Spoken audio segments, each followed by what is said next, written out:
Halo, selamat datang di Q&A Bicara Bandar, episode yang ke-25 bersama saya Arga dari Creative Trader. Pada podcast kali ini saya akan menjawab pertanyaan-pertanyaan yang masuk di sosial media kami. Ada pertanyaan tentang hajatan IPO ke depan, ya apa efeknya buat bursa saham, juga ada pertanyaan tentang mundurnya salah satu broker asing dari bursa kita. Juga banyak yang bertanya tentang sosok market maker yang apa ya, yang banyak mengedukasi investor retail saat ini. Juga ada pertanyaan tentang salah satu sosok sosok bandar besar di bursa saham kita yang beberapa tahun lalu dijatuhkan. Dan ada banyak pertanyaan lainnya. Oke, mari kita mulai.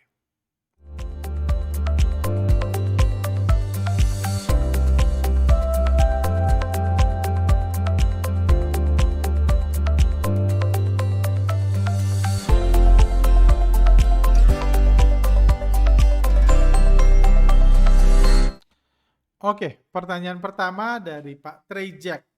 Minta pendapatnya tentang hajatan IPO besar-besaran yang akan terjadi di akhir tahun ini.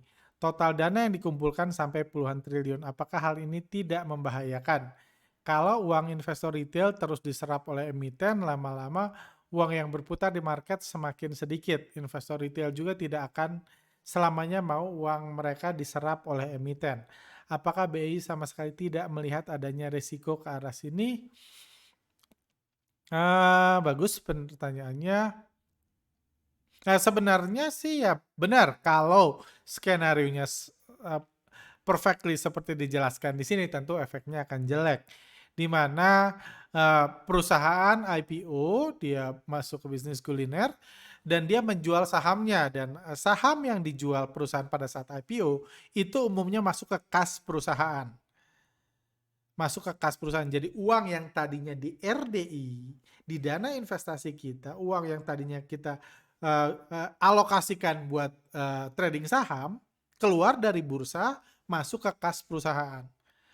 Tentunya kalau itu terjadi, tentunya itu bukan sesuatu yang baik, karena uang yang berputar di bursa jadi berkurang. Apalagi kalau semua uang investor retail diserap di IPO. IPO itu semua dibeli sama investor retail. Itu akan merusak rantai makanan di bursa kita. Bandar saham yang ada untungnya bisa cari untung dari mana kalau semua retail uangnya masuk ke emiten. Tapi pertama itu menandakan kenapa emiten berbondong-bondong mau IPO, mau menyerap uang di bursa. Karena bursa kita adalah bursa yang sangat subur. Kayak gitu. Jadi banyaknya investor retail yang masuk, pertumbuhan investor yang gila-gilaan itu membuat para konglomerat, emiten segala macam pengen menyerap uang dari situ. Wajar kan? Dulu ketika booming sepeda lipat, banyak pengusaha juga pengen jualan sepeda lipat. Pengen menyerap uang orang yang pengen beli sepeda lipat. Sekarang jauh lebih besar dari sepeda lipat, orang pengen menyerap uang mereka-mereka, retail-retail, newbie-newbie, anak-anak ajaib yang pengen membeli saham, mereka pengen menyerap uang tersebut. Jadi itu potensi yang besar. Tapi memang benar kalau IPO-IPO mengecewakan, seperti salah satu IPO besar yang terjadi beberapa bulan lalu, tentunya minat retail untuk membeli di pasar primer, via book building atau pooling itu tentunya akan kurang. Jadi uang yang masuk ke emiten, uang retail yang diserap oleh emiten semakin sedikit. Tapi kalau retail beli sedikit tentunya baik buat sahamnya. Karena artinya bandar yang beli terus harganya, dan kalau bandar beli harganya digoreng, bandar beli harganya akan digoreng, arah berjilid-jilid, baru ketika retail mulai masuk, mulai FOMO baru akan diguyur. Baru akan dijatuhkan, harganya di ARB-kan dan diseraplah uang retail. Tapi kalau uang retail diserap dari situ, itu masuknya nggak ke kas emiten lagi, tetapi ke kas bandar. Kayak gitu, kas bandar. Jadi bandar bisa ngegolangin lagi uang itu, bisa pakai ngegoreng saham lain, atau ngegoreng saham yang sama setelah menyerap uang investor retail. Jadi kalau gitu sebenarnya lebih baik buat bursa kita. Kayak gitu. Tapi tentunya juga skenario baik lainnya adalah IPO juga, apalagi perusahaan-perusahaan besar, perusahaan-perusahaan sungguhan yang IPO berpotensi mengundang investor asing buat masuk ke bursa kita. Misalnya investor asing tadinya punya uang 2T, 2T-nya dibeliin IPO, masuk ke uangnya 2T-nya masuk ke kas emiten. Ya senang-senang lah manajemen, perusahaan dan lain-lain, pemilik bisa senang-senang pakai uang di perusahaan itu. Tapi artinya apa? Asing punya 2 triliun kepentingan tambahan di bursa kita yang perlu mereka urus. Asing punya saham senilai 2 triliun yang perlu mereka goreng dan perlu mereka jual. Dan untuk ngegoreng menjual itu juga butuh aktivitas asing menggoreng-goreng saham tersebut. Makanya saya excited banget waktu saya mengira ada salah satu saham IPO yang berpotensi digoreng sama asing.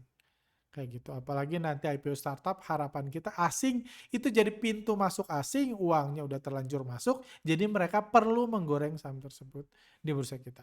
Apalagi kalau perusahaan-perusahaan sungguhan, perusahaan besar yang berprospek, seperti itu. Apakah BI sama sekali tidak melihat adanya risiko ke arah sini? Ya, itu saya nggak punya kapasitas untuk menjawab, tapi BI fokusnya adalah, setahu saya target yang diterapkan ke BI adalah membuat sebanyak mungkin perusahaan IPO. Sehingga sebanyak mungkin pengusaha, konglomerat, dan lain-lain bisa menyerap uang. Maksudnya emiten milik pengusaha besar dan konglomerat lain-lain bisa menyerap uang dari bursa saham. Setelah saya ditargetkannya IPO semakin banyak dan yang dibanggakan itu sih bursa. Oke, lanjut.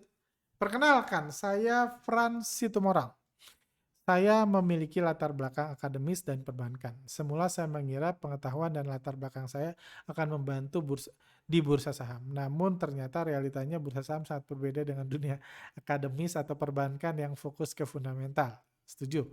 Di bursa semua dikendalikan oleh bandar. Pertanyaan saya, jika saya ingin berinvestasi jangka panjang, menurut Pak Arga apakah ada manfaat dari ilmu yang sudah saya kuasai dalam berinvestasi di pasar modal? Jika ada, apakah bisa dijelaskan teori atau ilmu apa saja yang masih relevan digunakan di stock market 2.0 ini?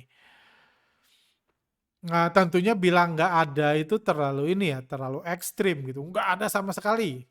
Uh, Pengetahuan ekonomi, akademis saya asumsikan mungkin ada hubungannya dengan ekonomi, mungkin dosen ekonomi atau S2, S3 ekonomi, terus pengetahuan di perbankan tentang bisnis, tentang keuangan dan lain-lain, nggak mungkin nggak ada sih kayak gitu, nggak mungkin nggak ada karena ya contohnya saya kuliah ekonomi. Kalau saya tanya ada nggak kuliah ekonomi pembelajaran saya yang sebagai mahasiswa ekonomi yang ada yang dulu saya gunakan dan sekarang bermanfaat banget buat trading saham, saya nggak tahu. Kemungkinan besar nggak ada. Kalau ditanyanya sedetail itu, mata kuliah apa yang guna buat trading saham? Biar jadi investor yang hebat, harus menguasai mata kuliah apa atau buku apa, saya nggak tahu. Setahu saya sih nggak ada. Kayak gitu, apalagi di era stock market 2.0 ini. Tapi kalau saya membandingkan misalnya dengan istri saya yang arsitek, lulusan arsitektur, ternyata banyak banget yang saya pelajari yang dia nggak tahu. Kayak gitu. Itu membantu saya memahami bursa saham dan lain-lain. Juga membantu saya memahami kalau fundamental tidak berguna lagi di era stock market 2.0. Karena saya tahu fundamental itu apa. Kalau Anda nggak tahu, nggak berguna, Anda nggak akan nanya gini kalau Anda nggak tahu fundamental. Kayak gitu. Jadi itu ada manfaatnya tentunya. Tapi tentunya kalau pengen saklek-saklekan perusahaan fundamental bagus harus naik, ya itu pakai modal kesabaran juga. Karena ujungnya perusahaan busuk juga bisa naik kalau pakai modal kesabaran. Jadi menurut saya sih ya itu udah nggak terlalu bermanfaat. Tapi saya yakin sih pengetahuan Anda yang begitu luas ujungnya akan membantu memahami, melihat resiko dan lain-lain. Tapi menurut saya kalau memang mau investasi panjang, apalagi yang mau tujuannya cari dividen, kayak gitu, karena kan harga saham udah nggak ada hubungan lagi sama fundamental, jadi anggap investasi jangka panjang buat cari dividen. Menurut saya, pengetahuan Bapak atau Bapak Frans ini lebih baik dimanfaatkan buat bisnis jadi investor di sektor real. Karena kalau sektor real kan goalnya adalah generate profit dan profit itu dibagi sebagai dividen. Itu dividennya jauh lebih besar. Kayak gitu. Misalnya, apalagi zaman pandemi kayak gini, banyak orang yang kesulitan duit, mungkin dia berpotensi tapi nggak bisa nggak punya modal. Kalau Bapak punya modal, mungkin bisa nyuntik ke mereka, bantuin mereka membangun bisnis baru, atau ini kalau ada peluang, pengetahuan Bapak tentang ekonomi, tentang teori-teori, dan bisnis secara keseluruhan itu bisa membantu mereka jadi buat partnership yang menguntungkan. Menurut saya itu satu potensi lain yang muncul, apalagi di momen-momen seperti sekarang di mana ekonomi mulai pulih. Tapi banyak orang yang tetap nggak udah kehabisan tabungannya, dan mungkin orang-orang tersebut berpotensi membangun bisnis atau bisnisnya butuh ditolong. Itu juga bisa jadi pertimbangan. Ini kok nggak ada hubungan sama saham, cuma ya itulah. Pak, saya punya pertanyaan, saya bingung.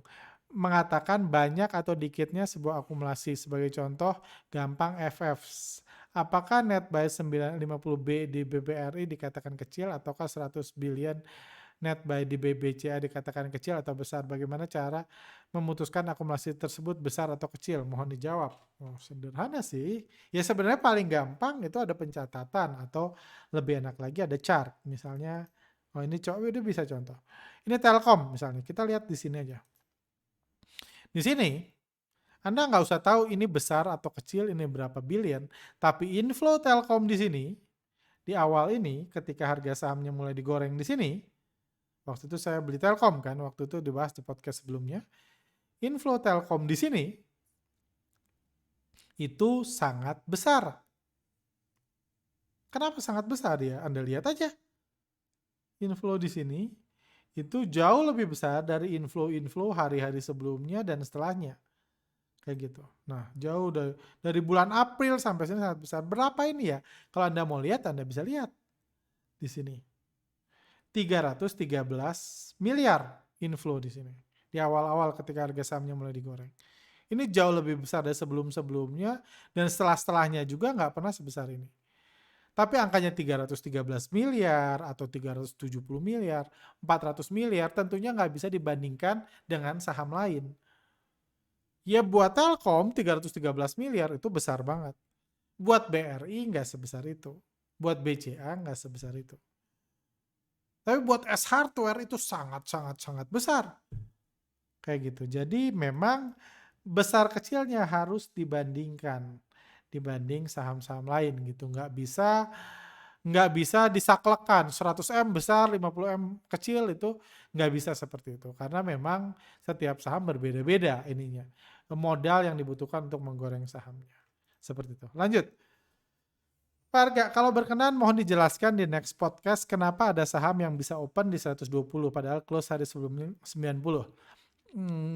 Gapnya lebar banget, bagaimana cara kerjanya? Kalau tidak keberatan bisa dijelaskan mekanisme kerjanya. Thank you. Aduh, susah ya saya menjelaskan, harus. Nah, saya coba jelaskan ngomong, kalau belum jelas mungkin nanti di podcast selanjutnya saya buatkan seperti PowerPoint-nya kayak gitu. Jadi intinya memang benar bahwa bandar itu bebas mengatur harga. Hanya kemarin tutup di 90, hanya karena hari Senin tutup di 90, bukan berarti bandar cuma boleh dagang di hari Selasa di 90. Mau buka di 120 pun bebas. 110 selama masih di batas auto reject atas ya. Kan bandar mah bebas. Jadi nggak ada urusannya. Penutupan di 90, mau dibuka langsung di ARB pun bebas. Itu murni kebebasan bandar. Gimana caranya? Caranya adalah melakukan transaksi besar di harga tersebut. Jadi misalnya, saya dengan Pak Franklin jadi bandar satu saham, tutup di 90. Saya dan Pak Franklin ini kerjasama, kita sama-sama ngebandarin satu saham.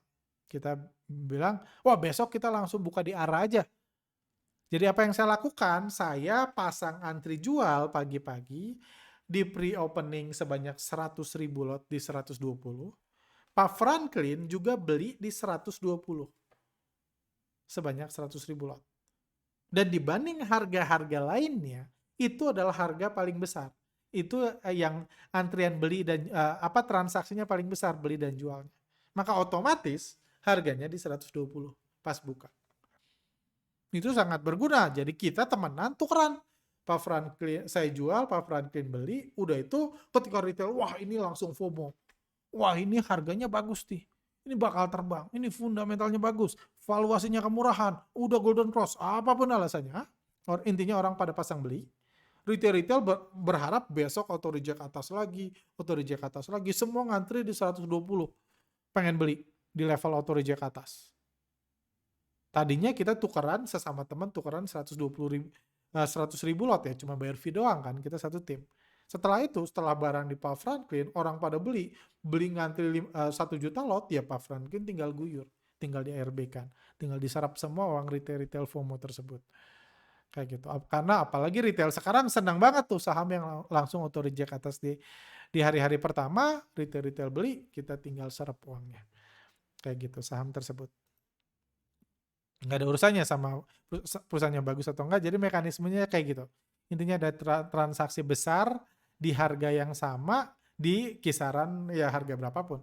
Mau 90, mau 100, 110, 120 selama masih batas auto reject atas, bandar bebas memutuskan di harga opening. Kayak gitu, mau open di berapa. Nggak ada yang bisa kita lakukan. Pak, mohon update-nya apakah penghapusan kode broker di running trade akan jadi diberlakukan tanggal 6 Desember? Kalau jadi diberlakukan, apakah ini artinya analisa bandarmologi akan jadi analisa terlarang? Mohon update-nya. Jujur saya belum ada update tambahan. Kalau saya ada update, pasti langsung saya broadcast, pasti langsung saya share ke alumni. Cuma saya belum ada update tambahan sih.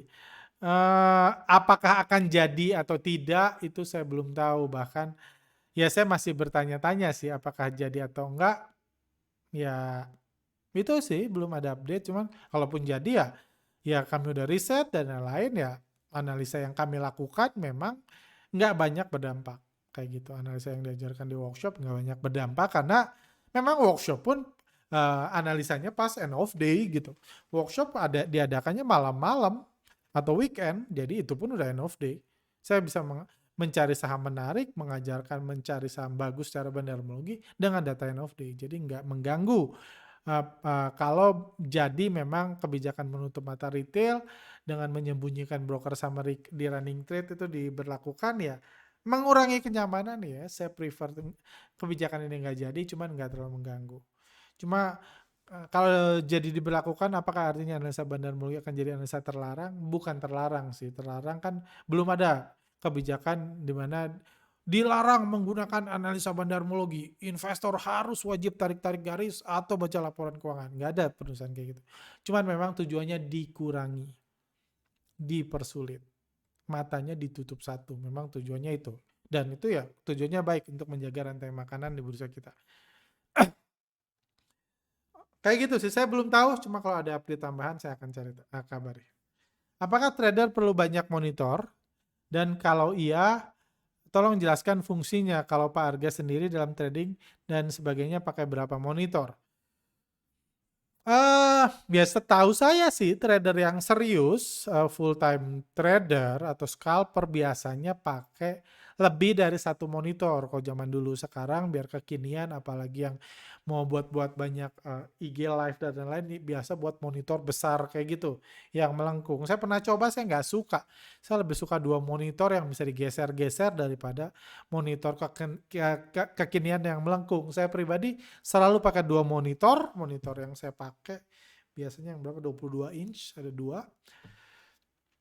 Ya setahu saya mayoritas kayak gitu sih, karena sebenarnya kalau Anda pernah kerja pakai 2 monitor, apapun kerjanya, Anda akan malas lagi kerja pakai 1 monitor.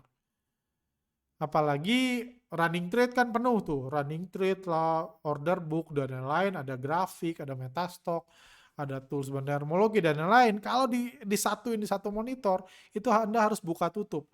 Lihat running trade, buka chart dan lain-lain, ribet. Jadi pakai monitor gede bisa dibagi-bagi dan seterusnya. Itu yang saya lakukan.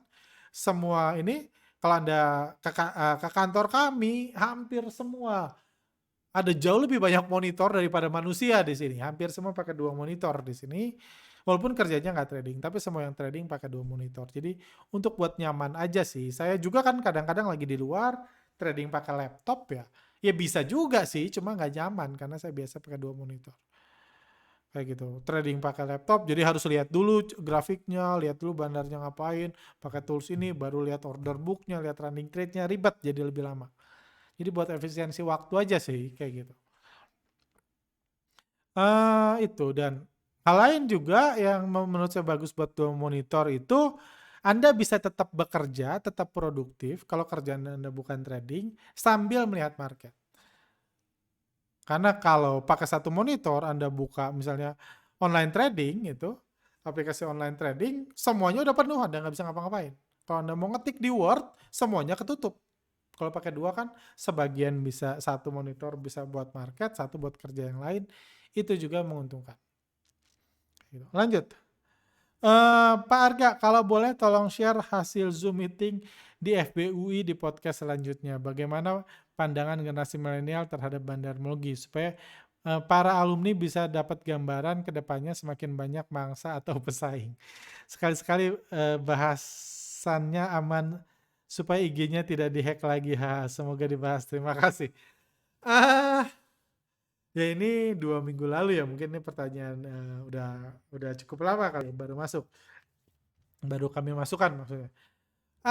Waktu di UI ya, webinar UI sih sebenarnya mereka cukup welcome ya, walaupun karena materi saya kepanjangan, cuman eh materi saya kepanjangan, jadi nggak cukup banyak yang nanya untuk saya melihat respon. Kan saya nggak ngeliat mukanya, saya cuma lihat dari pertanyaannya. Cuma dari pertanyaannya sih mereka cukup welcome, cukup oke pertanyaan dan cukup memahami bandarmologi.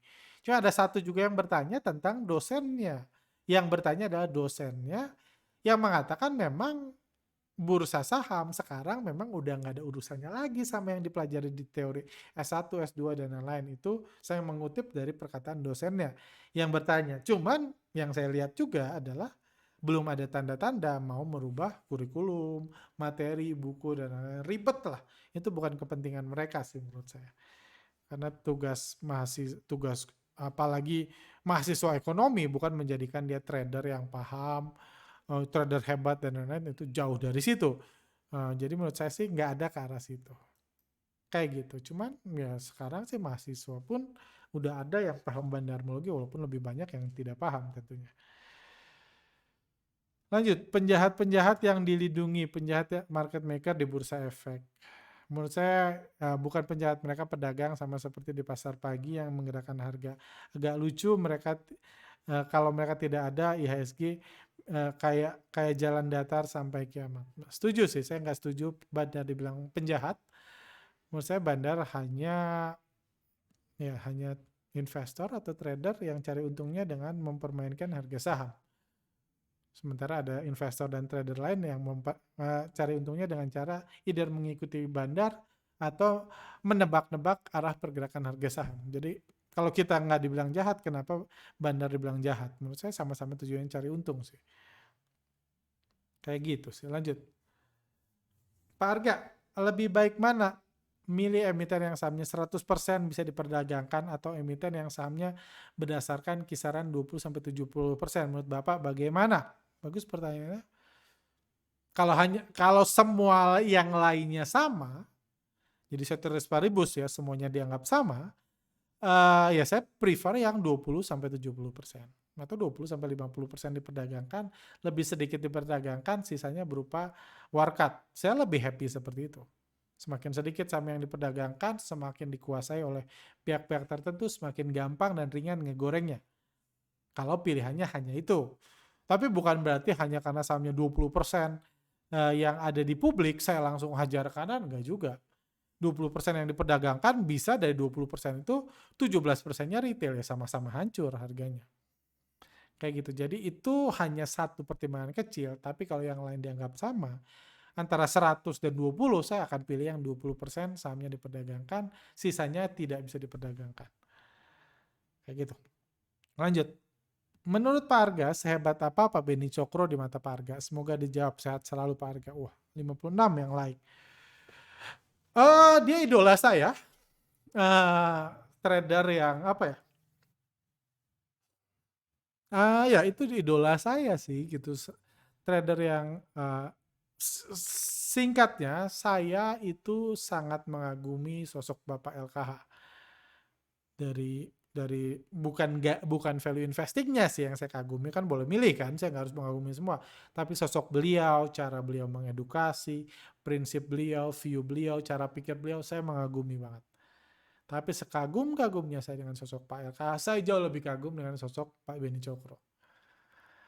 Kayak gitu. Jadi menurut saya dia bandar yang luar biasa hebat, yang ketika beliau ditangkap, transaksi di bursa turun sampai 30%, artinya sepertiga dari yang trading itu beliau dan partner-partnernya di bursa saham pada saat itu, dan ya, sekarang beliau sudah digulingkan. Dan ya itu sih ini ya, saya cerita aja dulu. Saya nggak yakin mau cerita, ya cerita aja deh. Saya sering ceritanya di workshop sih. Jadi beberapa tahun yang lalu, ya di awal-awal sih, ketika saya mulai trading, waktu itu saya mulai ngelola dana orang buat ditradingkan.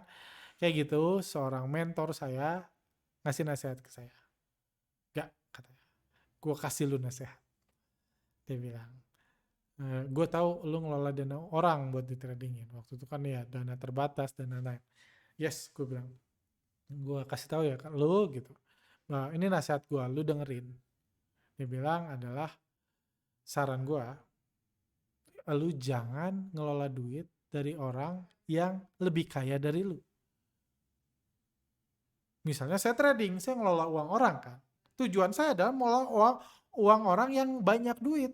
Yang kaya, yang miliaran, puluhan miliar duitnya. Jadi dia bisa uang yang dikasih modal tradingin kasih saya 1M. Kan bagi profit kan untung kan. Dia malah nasehatin, jangan ngelola duit orang yang lebih kaya dari lu. Itu rules-nya. Terus saya tanya, kenapa? Bukannya ngapain saya baru lulus gitu ya. Ngelola duit mahasiswa yang lebih kere dari gue, kapan gue kayanya, gue pikir. Kapan suksesnya ngelola mahasiswa yang makan Indomie, sama-sama makan Indomie gitu, buat apa? Terus dia bilang gini, percaya sama gue, itu rules-nya kalau ngelola dana. Kenapa? Karena kalau untung sih sama-sama happy, namanya untung semua baik. Cuma kalau rugi, ditindas lu. Beda ngilangin uang ini, ngilangin uang misalnya teman lu yang sama-sama mahasiswa tinggal bilang, oh sorry gue udah berusaha sebaik mungkin, ininya duitnya nggak gue ambil, nggak gue apain, nggak gue apa, bener rugi aja, ini resiko investasi ya, paling nangis bersama kalau nyangkut ke lapis. Tapi beda cerita kalau misalnya lu ngilangin duit siapa gitu, orang kaya mana, lu dilaporin ke polisi, ditangkap dan lain-lain. Dianggap pencucian uang, penggelapan investasi, gampang lah cari kesalahannya apa, penipuan dan lain-lain. Karena dia banyak duit, dia tahu kalau nindas lu nggak bisa berkutik, jadi biar aset kita disita dan lain-lain. Nggak ada urusan nangis bersama sama mereka, katanya kayak gitu. Itu saya yakin nggak semua orang kaya seperti itu, tapi bisa aja. Dan kalau dia seperti itu, kita nggak bisa ngelawan. Itu nasihat yang dia berikan, nggak usah tangkap. Oh gitu ya, agak gondok sih dengarnya, cuma oh gitu ya. Kayak gitu. Menurut saya, dari begitu banyak hal hebat, jenius yang dilakukan oleh Pak Beni Cokro, satu rules itu tidak dia patuhi. Itu aja. Kayak gitu. Dia orang jenius yang jadi kunci sukses dari beberapa dana kelolaan dan lain-lain, kayak gitu yang sekarang sudah dipilotkan. Kayak gitu, dan ya itu sih, menurut saya dia orang hebat. Kalau saya jadi ini, kalau saya mengatur hukum, saya lepaskan beliau supaya beliau bisa beraktivitas lagi secara normal. Karena saya penasaran banget strategi kayak apa yang akan dilakukan oleh beliau di stock market 2.0 ini. Kalau dulu aja dalam hitungan detik dia bisa ARA jadi ARB, ARB jadi ARA. Bagaimana serunya kalau beliau ada lagi di sini? Saya kangen sih kayak gitu. Dan itu sih. Jadi sisanya sih sebenarnya nggak ada yang salah ya. Terlepas ya kembali lagi ya. Orang yang untung banyak akan membuat banyak orang iri, banyak orang kecewa. Karena mungkin karena dia untung, karena orang itu untung, beberapa jadi rugi. Cuma nggak ada yang melanggar sih. Yang at least yang saya ketahui ya. Saya bukan penyidik yang tahu semua fakta. Cuma yang saya ketahui sih nggak ada yang melanggar kecuali rules tadi. Coba sesekali turun Pak. Sekali room tour Pak, suasana ruangan podcast, suasana kantor. Sehingga bisa dipikirkan sih di akhir tahun. nggak ada yang menarik sih. Kayak gitu. Pak, gimana uh, apa pendapatnya tentang popularitas creative trader dan analisa bandarmologi yang jauh di bawah YouTuber lainnya yang masih mengajarkan analisa tradisional? Padahal Pak Arga sudah setahun lebih mengajarkan bandarmologi ke investor di Indonesia. Apakah menurut Pak Arga konsep bandarmologi kurang bisa diterima oleh investor Indo atau mungkin karena kurang marketing aja? Karena saya nggak pernah lihat CT iklanin workshopnya di mana-mana. Kira-kira ada tidak rencana CT untuk grow bigger di tahun 2022 nanti? Yang terakhir ya banyak sih ide-ide, rencana-rencana buat bertumbuh di tahun 2022. Itu pertama banyak, cuma mungkin bukan marketing besar-besaran kayak gitu supaya orang tahu Google Ads dan lain-lain, YouTube Ads dan lain-lain di TV supaya muka saya di mana-mana supaya orang yang nggak kenal bandarmologi jadi kenal bandarmologi, mungkin bukan itu ya, karena kembali lagi saya memang harus menghormati ini kan rantai makanan di bursa kita supaya ekosistemnya berjalan lancar. Jadi ya kalau popularitas saya nggak keberatan karena saya justru khawatir kalau jumlah orang yang menganalisa bandarmologi jauh lebih banyak daripada yang narik garis, ngafalin nama candlestick, mewarnai, membaca laporan keuangan, justru bahaya kan. Kalau semua ngikutin bandar, siapa yang jadi korban bandar? Siapa yang menyenangkan bandar? Tentu itu justru nggak baik buat ini. Dan ya saya pribadi sih tahu kalau bandarmologi sebaiknya keep it low. Bahkan ada banyak kesempatan, banyak opportunity yang dilihat orang untuk yuk gue bantu populerkan supaya workshop lu rame, supaya produk lu rame, supaya ini banyak penawaran seperti itu. Tahun ini aja banyak. Kayak gitu. Intinya kerjasama melihat mereka mungkin melihat potensi yang sama. Cuma saya bilang ini bukan buat mainstream. YouTube ini aja udah big banget ya, udah saya lakukan, ngomong bisa didengerin 10.000 orang dan lain-lain, itu aja udah besar banget kayak gitu.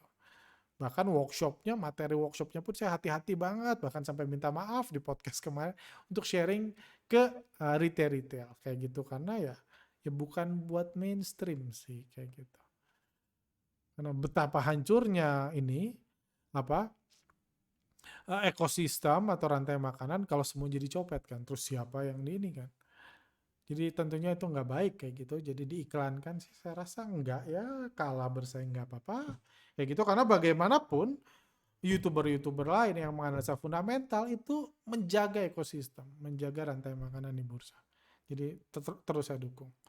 Jadi grow bigger itu arahnya lain, bukan ke marketing besar-besaran dan lain-lain.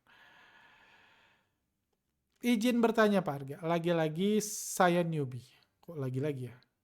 Pak Pak Arga sempat menjelaskan bahwa TA tidak penting. Yang tetapi sepengalaman saya yang minim ini saat asing akumulasi kebanyakan harga ditahan sideways maupun diturunkan terlebih dahulu. Enggak juga sih, cuma lanjut aja. Bila tidak menggunakan TA untuk menentukan titik entry, bagaimana ya Pak?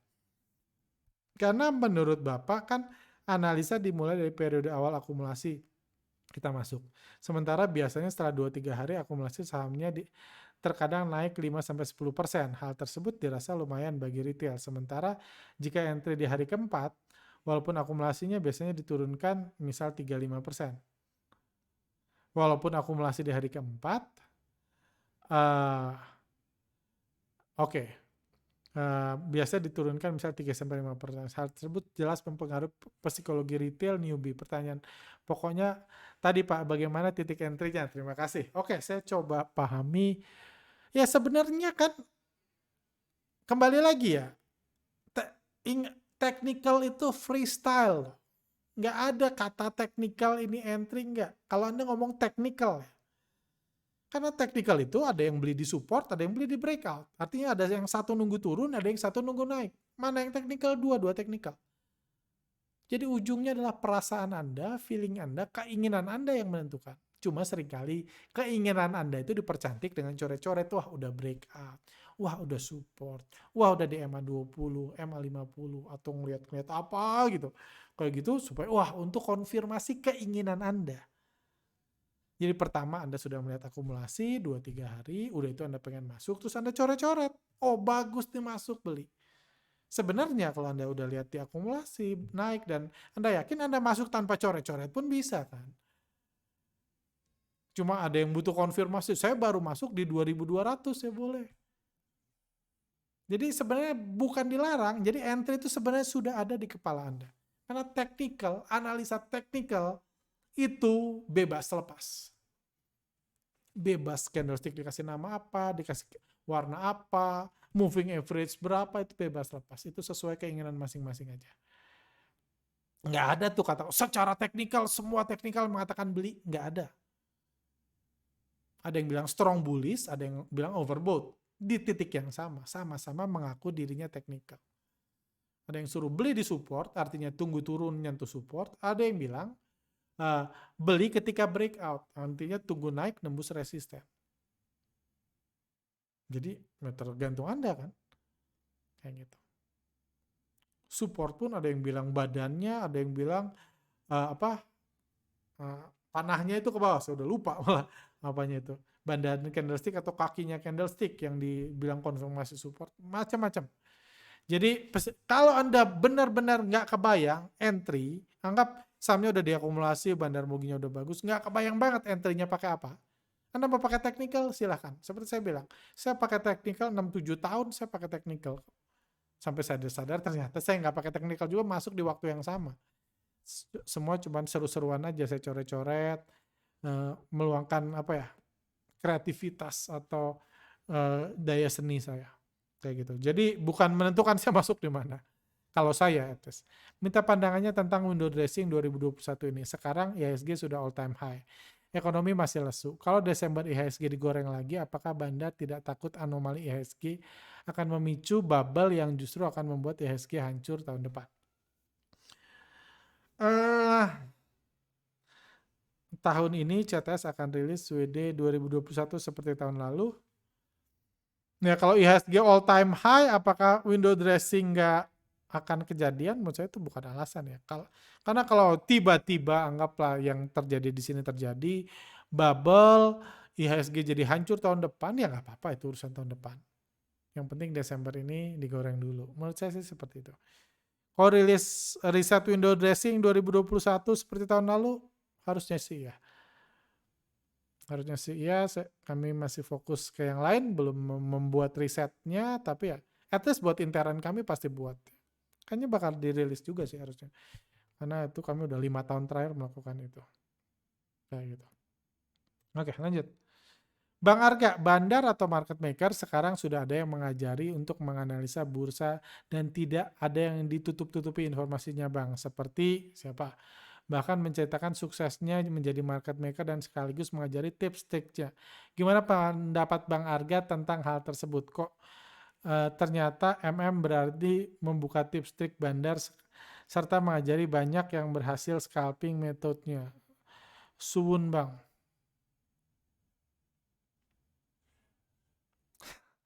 Susah saya menjawab ini.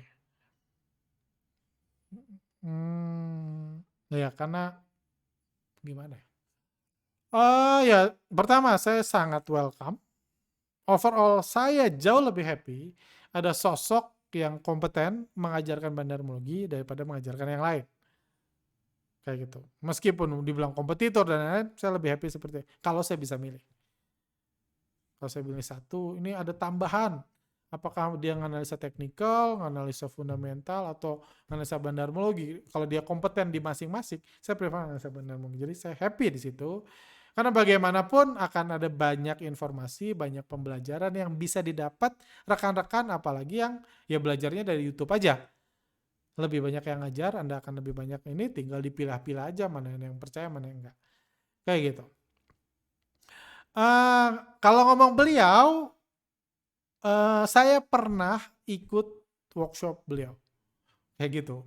Mungkin udah 10 tahun lalu lebih ya, kayak gitu. Saya pernah, ya salah satu materi workshop beliau dulu masih ngajarin teknikal. Ngajarin apa ya, parabolik SAR kalau nggak salah. Parabolik SAR salah satu teknikal ini dia. Sekarang kan beliau udah anti teknikal. Juga bareng, mungkin sama-sama nyadar kayak saya, kayak gitu.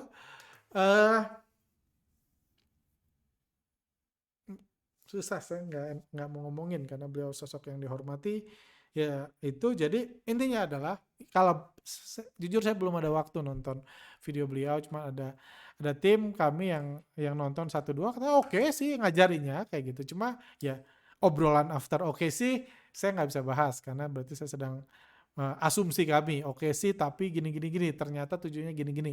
Nah, itu nih. Cuma mungkin kalau saya simpulkan mungkin kami berdua sama-sama ngajarin bandarmologi cuma goalnya beda. Gitu aja sih. Goalnya beda dan memang beliau pun dulu bahkan sudah mengadakan workshop sebelum beliau menghilang dan lain-lain, sudah pernah mengadakan workshop dan ngajarin teknikal. Kayak gitu. Kalau ada yang untung, dapat tips and trick, jadi trading lebih baik, jadi scalping, good. Bagus buat Anda. Nggak usah diprotes kan. Itu aja sih yang saya bisa bertanya. Pak, harga izin bertanya, ada yang mengedukasi, bahkan dibimbing, tapi harus buka 9 akun sekuritas. Menurut pandangan Pak Arga, untuk retail khususnya saya punya akun sekuritas idealnya berapa? Misalkan ikut workshop FF, MM, dan bandarmologi, apakah harus buka 3 sekuritas? Semoga dijawab. Ikut 3 workshop itu, ya bebas mau buka mau enggak. Kalau buka pun 1 mungkin. Ya enggak sih, enggak ada urusan ke situ sih. Karena ya biasa suruh buka itu supaya dapat fee transaksi dari alumni workshop tersebut. Itu tujuannya buat nguntungin si trainernya. Cuma kami sih mau buka silakan enggak ya. Kalaupun buka enggak ada urusannya sama kami. Kami berkali-kali bilang. Karena datanya bagus, enak ambil di situ ya bukalah di situ. Menguntungkan Anda. Nggak mau buka ya nggak apa-apa urusan situ. Kayak gitu. Jadi itu simply karena fitur-fitur dari itu fitur-fitur ya dari aplikasi sekuritas tersebut yang dipakai. Bukan nyopet lebih baik pakai 9 sekuritas. Nggak segitu bagi mayoritas orang. Walaupun yes, saya memang punya cukup banyak sekuritas. Bahkan juga akun yang bukan atas nama saya. Nah itu alasan lain lah, itu another story. Cuma kalau saya ngadain workshop, ngajarin, saya nggak melihat ada reasonnya untuk buka 9 akun sekuritas buat dia pakai sendiri. Kalau buat collab, buat ngebandarin, buat oper-operan, dan lain-lain. Jadi fokusnya buat ngebandarin bareng, mungkin yes. Kalau saya buat, yuk kita kumpulin. Saya mau ngumpulin 100 alumni bandarmologi untuk kita buka bisnis kuliner baru. Bisnis kuliner baru di saham ini dan supaya enak transaksinya supaya nggak kebaca masing-masing buka 9 sekuritas. Itu ada reasonnya. Kalau fokusnya mau ngebandarin. Kalau mau nyopet ya ngapain? Pusing gitu. Aduh, gua harus nyopet pakai ini mana? Pakai sarung tangan yang mana ya? Kan ribet. Satu aja gitu. Lebih gesit, lebih ini kayak gitu. Menurut saya seperti itu. Jadi lanjut mungkin terakhir. Kalau bursa sudah diisi oleh pemain veteran, apakah newbie imut perlu bergabung? Tinggal kasih iming-iming financial freedom aja sama contohnya LKH masuk jaring semua pemula-pemula. Nggak ada yang perlu dijawab sih. Saya bacakan aja. Mungkin terakhir, udah 43 menit. Salam sejahtera Bang. Minta maaf Bang. Kenapa harus minta maaf?